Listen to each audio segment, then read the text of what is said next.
అయితే ఈ రోజు వార్తలలో ముఖ్య అంశాలు ఏంటంటే మైనర్ పై ట్రంప్ లైంగిక దాడి, జెఫ్రీ ఎప్స్టీన్ కేసులో FBI పెండింగ్ పత్రాల విడుదల, ఓ మహిళా ఇంటర్వ్యూలో బహిర్గతం చేసింది. ఒక మహిళా ఇంటర్వ్యూలో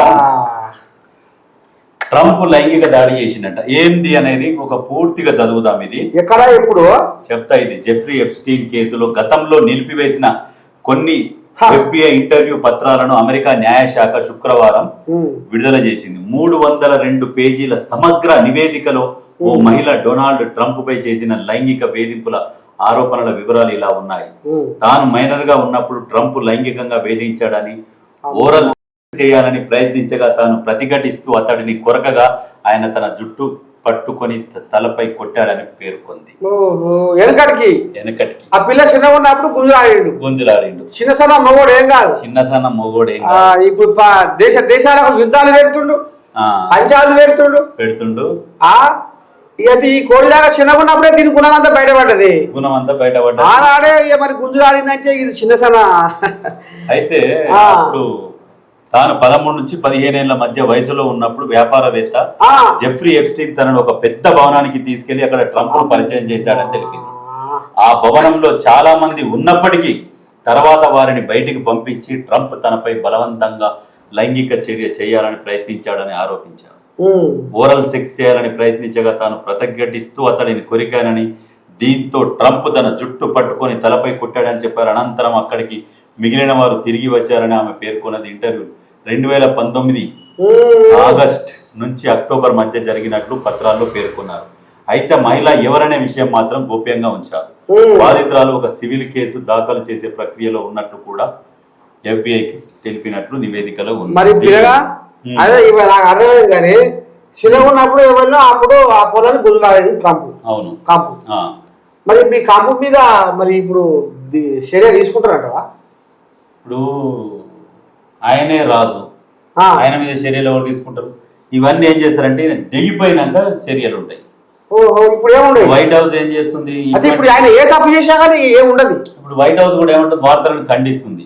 ఇప్పుడు వీళ్ళ చనిపోయింది కదా జెఫ్రీ ఎప్స్టీన్ అనేట ఆయన, జైల్లో నెల రోజుల వ్యవధిలోనే. వైట్ హౌస్ అంటే ఇప్పుడు ఆయన ఇప్పుడు మనకు ఇది ఎట్లా ఉన్నది, సెక్రటరియట్ ఎట్లా ఉన్నది పాలనా సముదాయం, వాళ్ళకు వైట్ హౌస్. ఇక వర్గాలు ఏం చేస్తున్నాయి అంటే ఆ వార్తలు తప్పు అని ఖండిస్తున్నాయి. అయితే ఇప్పుడు ఏంటంటే ఇప్పుడు ఈయన లేడు, శుద్ధపూసే అంటారు. శుద్ధపూస ఎందుకైతాడు? ఆయనకి ఇవన్నీ ఉన్నాయి. ఏంటి మన క్లబ్బులు అంటారు, మన దగ్గరనేమో పేకాట క్లబ్బులు, అమెరికాలో అక్కడ స్టైల్లోనేమో క్యాసినోస్. క్యాసినో అంటే అన్ని ఉంటాయి అందులో, తీరపటాలు, కైన్లు, అన్ని గేములుగా. జూదానికి ఇంకా పుట్టినీళ్ళు క్యాసినోలో కొన్ని వేల కోట్లు, మిలియన్ కోట్లు అట్లా సంపాదించాడు క్యాసినోలలో. అయితే ఇవన్నీ ఈ పైసలతోని అందరిని మంచి వాళ్ళని ఈ జెఫ్రీ ఎప్స్టీన్ ఏం చేసిండు, ఈయన ఎందుకు పటాయించిండంటే ఈ క్యాసినోలు ఇవన్నీ ఉన్నాయి, పైసలు బాగున్నాయని చెప్పేసి ట్రంప్ను బట్టి ట్రంప్కి ఏం కావాలంటే అడుగుతారుగా, కొన్ని కోరికలు ఉంటాయిగా. ఆ కోరికలు పెడితే ఈడేమో తీసుకొచ్చి వాళ్ళకు వేసే వాళ్ళ దగ్గర పైసలు వీడు తీసుకున్నాడు. అందుకనే గతంలో కూడా చెప్పారు, ప్రపంచాలలో ఏది కొన్ని దేశాలను శాసించే రాజకీయ నాయకులే ఈ కేసులలో ఉన్నారని మేజర్ గా ట్రంప్ ఉన్నాడు. మరి యుద్ధమే మొత్తం గాయకత్తర లేపుతుండట, అంత పంచాలు గుట్టిస్తుండట. ఏంది పంచాలు మరి ఎందాక వచ్చే ఇటెటాయే? ఇరాన్ లొంగిపోవాల్సిందే, దానిని గొప్ప దేశంగా మారుస్తాం ట్రంప్. దీర్ఘకాలిక యుద్ధానికే సన్నద్ధమట. దీన మారుస్తారట. మార్చేటోడు ఏం మారుస్తాడు అంటే మొత్తం ఇక ఇరాన్ రూపురేఖలు మారుస్తా ఒక మంచి గొప్ప దేశంగా తీర్చిదిద్దుతా దాన్ని, అందరూ లొంగిపోండి అని. ఇద్దరు కాచి ఇజ్రాయిల్ అమెరికా కాచి మరి సముద్ర ఐళ్ళని మొత్తం ఇప్పటికే 100 మంది బుడపోడగాళ్ళు అన్యాయంగా గంగల కలిసిరాట. ఏది కదా అమెరికా ఏంటంటే మేకపోతు గాంభీర్యం ప్రదర్శిస్తుంది. మరి పక్క దేశాలు ఏం చేసి పండుకుంటున్నాయా? వాళ్ళ దగ్గర మసాలా కూడా అయిపోయింది. అమెరికా దగ్గర మసాలా అయిపోయింది, కొట్లాడుతందుకు మసాలా లేవు. ఎందుకంటే ఉక్రెయిన్ రష్యా కొట్లాడుతున్నాయి కదా, ఆ ఉక్రెయిన్ కూడా ఫుల్ సప్లై చేసిర్రు. ఏది రష్యా మీద కొట్లాడమని.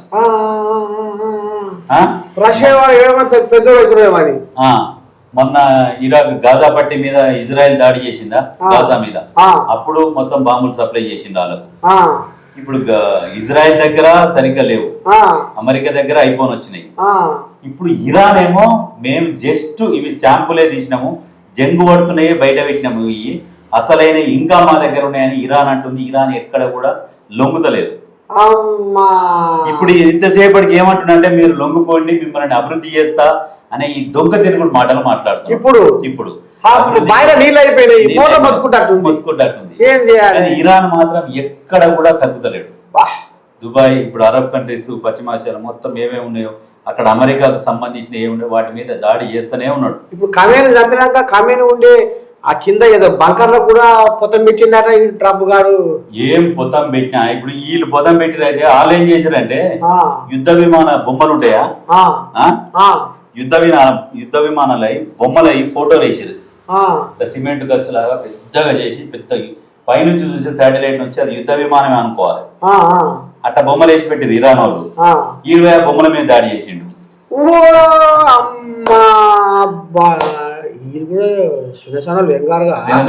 అయితే దాన్ని వాళ్ళు అధికారికంగా ప్రకటించుకున్నట దాంట్లో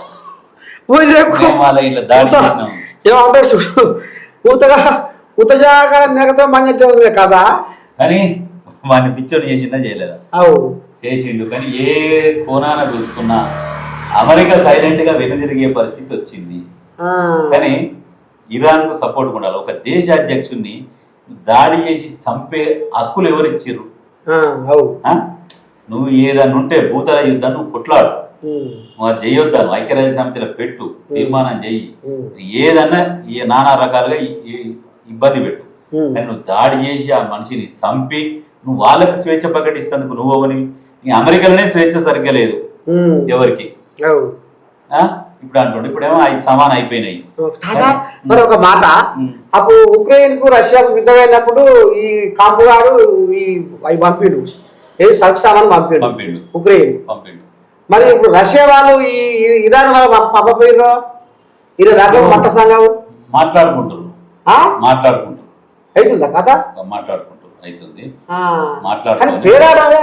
చిన్న సన్నా వెళ్తాడే, చిన్న సన్నం పేల్చలేడు. మాట్లాడుకుంటారు. మాట్లాడుకున్నాక ఇంక అసలైన టైగర్ ఎంటర్ అయితే ఆట వేరే ఉంటది. ఇంకే టైగర్? ఉత్తర కొరియా. వామ్మో, దాని చుట్టూ 10 మంది దాకా గోపికలు ఉంటాయి.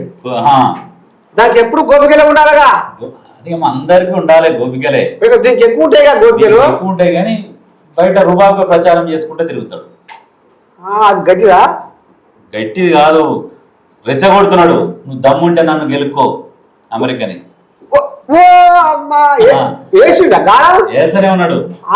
దమ్ముందా నన్ను గెలుక్కో, నీకు దమ్ముంటే చేతనైతే నన్ను కదిలి నీ సంగతి తెలుస్తా, ఒక్క బాంబుతో ఒక్కొక్క యుద్ధం కథం చేస్తా అంటుండు. చిన్నసన్నది కాదు, ప్రపంచ దేశాలని అన్నిటిని వణికిస్తున్నాడు అణుబాంబుల దగ్గర పెట్టుకొని. కానీ ప్రపంచంలో ఏ మూలకి ఏడయ్యానో అన్ని సూటి పెట్టుకుస్తున్నాడు.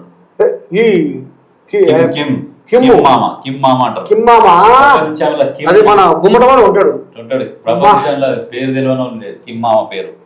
కిమ్ మామ దగ్గర పోయి తోక ఎగిరేద్దామని అనుకోండు, జర బెదిరిద్దామని అనుకోండు, బెదిరిద్దామనుకో ఎమ్మటే ఇంకోటి అనుపరీక్ష స్టార్ట్ చేసిండు. ఈ నుంచి కొట్టి అది లేచిపోతుంది, నువ్వు రెడీ అని అడిగిండు. తోక ముడుచుకొని పరారు. కంపు లగ్గం అయితే ఉందిగా. కంపు లగ్గం చేయాలంటే కరెక్ట్ గా కిమ్ము దిగితే కంపు లగ్గం అవుతుంది. ఆ దేశపోలు కూడా అంటుండొచ్చు, ఈ అడవైనోడు ఎదురైన వల్ల ఆ జోలికి పోతుడు, ఎదురైన సుతులు వేయించిపోతుడు, ఇది గతర గుట్ట ఎనగైతుడు అనేది కూడా వాళ్ళు దేశపోలు కూడా అనుకుంటుండొచ్చు. ప్రపంచ దేశంలో ఒక హిట్లర్, డేంజరస్ మ్యాన్ అనే పేరు ఉన్నది కదా. ఇప్పుడు కనుక ఈ కిమ్ అని ఇంత యుద్ధంలోకి దిగితే ట్రంప్ కాదు తోక ముడుచుకొని పరారైతే అంతేనా? పరారు చేస్తాడు. మరి అదే ఈ ఇరాన్ వాళ్ళకనే ఏమైనా సాయం చేస్తాడా అంటే ఇక ఇరాన్ కు మరి ఇరాన్ లెక్కలు ఉంటాయా ఎట్లా? ఇక లెక్కలు అంటే ఇక యుద్ధ నీతి ఉంటది కొంత. ఇప్పుడు దాంట్లో భాగంగా చేస్తారు, కంపల్సరీ చేస్తారు. వాళ్ళ కాల్ చేస్తారు, వీళ్ళకి చేస్తూ వీళ్ళకి చేస్తూనే ఉంటారు. మరి ఈయన కదా మనం మోడీ కదా ఇదే పని ఇంకేమైనా మోడీ ఇదే పని యుద్ధం జరిగిన తర్వాత కొన్ని రోజుల తర్వాత ఖండిస్తుంది. ఏమని? ఒక దేశాధ్యక్షుని చంపడం, ఇరాన్ అధ్యక్షుని మేము చింతిస్తున్నాం. అప్పుడు ఏంటంటే జనాలు ఇక్కడ మొత్తుకుంటుంటే మేము చింతిస్తున్నాము అనేది అని అన్నారు. అక్కడక్కడ కొన్ని ధర్నాలు నిరసనలు అవుతున్నప్పుడు అప్పుడు మెల్లగా బయటకు వచ్చి మేము చింతిస్తున్నాము అని. ఎందుకు చింత చెట్లలో చింత చేస్తున్నాడు. కానీ మరి ఇరాన్ కూడా ఒకప్పుడు మనకు చాలా సాయం చేసింది. భారత్ అన్ని దేశాలతో సాయం పొందుతున్నది. వాళ్ళకి కష్టం వచ్చినప్పుడు అండగా నిలబడాలి. ఇప్పుడు ఇరాన్ కు సపోర్ట్ గా పోయింది అనుకో, ఈయన దుకాణం బయట పెడతాడని భయం. ఎవరు? కంపు చేతిలో కీలు బొమ్మ అయింది. ఇప్పుడు అసలైన బండారం ఉందా? ఇక ఏమున్నదో కానీ ప్రతిసారి ట్రంప్ ఏదైనా చెప్తే దానికి తలూపి వస్తున్నాడు. చెప్పగానే తలూపుతున్నాడు, వస్తున్నాడు. అట్లా నడుస్తుంది. ఇప్పటిదాకా దేశమంతా కార్పొరేట్ చేతిలో ఉందనుకుంటే ఇప్పుడు మోడీ కంపు చేతులు ఉన్నాడు. ఓహో అట్లా అయితే ఇప్పుడు ఏది జరిగినా ఈ యుద్ధంలో అందరు కోరుకునేది ఏంటంటే ఈ ట్రంప్ గాని ఉరికియాలి. ఇరాన్ లో స్వేచ్ఛ రావాలని కోరుకుంటున్నారు. ఇరాన్ లో మంచిగా ప్రజలందరూ స్వేచ్ఛగా జీవించాలని అందరు కోరుకుంటున్నారు. కానీ ఈ ట్రంప్ పెత్తనం ఏంది? ఈ ట్రంప్ ని ఎవరు ఉరికిస్తారా అని చూస్తున్నారు. వీళ్ళని ఇట్లనే వదిలేస్తే ఇక మిగతా దేశాలను ఒక్కొక్క దేశాన్ని ఒక్కొక్కసారి యుద్ధం చేసుకుంటా భయపెడతారు. ఇక ప్రతిసారి వంగమన్నప్పుడల్లా వంగాలని అన్నప్పుడల్లా నిలబడాలి. అందుకని ఈ ట్రంప్ కు బుద్ధి చెప్పేటోళ్ళు రావాలంటే ఖచ్చితంగా చైనా, రష్యా, ఉత్తర కొరియా ఈ మూడు కనుక వచ్చేసి ఇరాన్ వైపు కనుక నిలబడితే ట్రంప్ అనేటోడు ఒక నిమిషం కూడా నిలబడు, పారిపోతాడు, వెళ్ళిపోతారు. కానీ ఇవి ఎప్పుడు ఏకమైతాయి అనేది చూస్తున్నారు. వాళ్ళు కూడా సమయం కోసం ఎదురు చూస్తా ఉన్నారు. ఎన్ని రోజులు యుద్ధం చేస్తారు. ఇప్పుడు రష్యా ఉక్రెయిన్ వార్ జరుగుతుంటే అమెరికా ఎంటర్ అయ్యి ఉక్రెయిన్ కు సామాగ్రి అందించింది. ఇప్పుడు కూడా ఇరాన్ కూడా వీళ్ళు ఖచ్చితంగా మద్దతు ఇస్తారు. ఏ రకమైన ఇస్తారు, ఇచ్చి ఆయన పని చేయాలి. లేకుంటే ఏమవుతుంది అంటే రేపు నెక్స్ట్ భారత్ మీదకి వస్తాడు. భారత్ మీదకి వచ్చేసి మొత్తము ధన పైన గగనతల దాడులు చేస్తాడు. మనం కూడా ఆక్రమించుకుంటాడు. ఇవాళ సైలెంట్ గా ఉన్నాం అనుకో, రేపు మన మీదనే జరుగుతుంది. అందుకని ఇస్రోని ఎప్పుడు కూడా ట్రంప్ ని వ్యతిరేకించాల్సింది. కానీ మోడీ మరి ఇట్లా పెట్టకపోతే బాగుండాలి. ఇక మోడీది మరి ఆయనకు మరి అంతర్గతంగా మరి మోడీ ఏడ ఇరుక్కపోయిందో సరిగ్గానే ఉంది, ఇక బానే ఉన్నది. మోడీ భయపడుతున్నాడు కాబట్టి నెక్స్ట్ ప్రజలు ఆలోచన చేసుకోవాలి.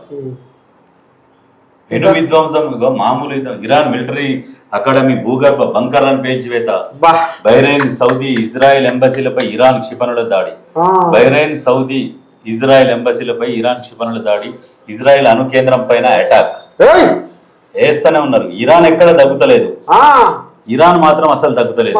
మేము అధ్యక్షుని కోల్పోయినాం. ఇక మేము లాస్ట్ కు ఏదైతే తెగబడ్డారు. ఇగో ఖమేనీ హత్యకు స్పేస్ నుంచి బ్లూ స్పారో మిజైల్ ప్రయోగించిన ఇజ్రాయెల్.